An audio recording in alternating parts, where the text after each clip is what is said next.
right. Thank you, Sade. Girl, I love the Are you that coworker that maybe is just not well liked? Why is everybody looking at you? Our civility expert is here with Courtney, sharing tips that can hopefully turn things around. You are one of the most liked, so don't you dare fret. Stop it. Don't you dare fret. No, that's not true. We've got Rosalinda Randall with us this morning, talking about how to be more liked in the workplace. It's a big deal. If you care. There are some people who do not care. I'm in to do my job and get me out of here, and I don't want to talk to anybody. That's true. Then, that's true. You know, you can try, but when you get that vibe, it's best to leave them alone. Just a good morning and, you know, let it go. Don't take it personally. Okay. Duly noted. When you say manners, first tops the list. I mean, basic please and thank you. Sure. And if you're also working on something, because I've been asked this, like, well, we're on a project and we're going back and forth, and they never say please.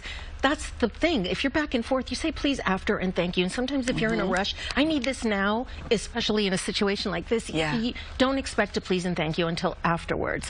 Also, being on time, that makes you more likable. Not stealing from people's in the lunchroom from the refrigerator. That makes you more likable. And also just listening and focusing and not interrupting because you're done listening to that person. That's another thing that is very common. I've been hearing a lot more of that. Well, speaking of having conversations with people, you know, minding what you're talking about in those conversations. Most definitely. And that's, again, requires visual, picking up on social cues if they're uncomfortable, you know, or ready to kind of end the conversation. Yes, that's important. Okay, what about the attitudes when you're at work? I feel like it's easy to say. Sometimes you just don't recognize. I know people, there's a term for it, RBF.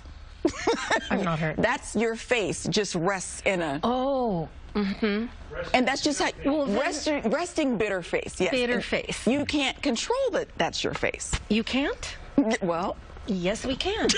We are controlling it. This is the message we want to send. We're in control of all of it. And if we're having that type of a day, just say, hey, everyone, you know, just ignore me today. I'm having a bitter day.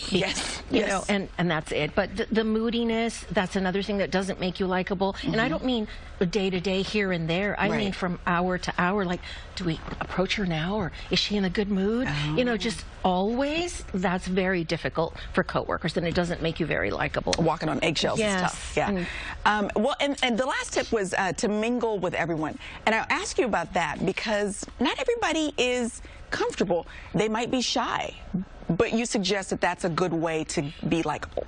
Well, if you see that someone is a little bit hesitant, introverted, shy, invite them, include them. Would you like to? Maybe in a smaller group, maybe just in the lunchroom. Hey, you want to have coffee? Especially if it's someone new. But mingling, I was also referring to cliques, and that happens. We align ourselves with certain coworkers that we have more in common with, that we've worked with a long time, but just don't dismiss everyone else and just walk in your little group like high school kids, you know, that we don't say hi to everyone else. All right. Well, she is the author of Don't Burp in the Boardroom, Rosalinda Randall, also on our website as well as our social media. We're going to link everything to our website, gooddaysacramento.com, under show info in today's date. You can be more likable at work if you follow these easy tips. We'll be right back.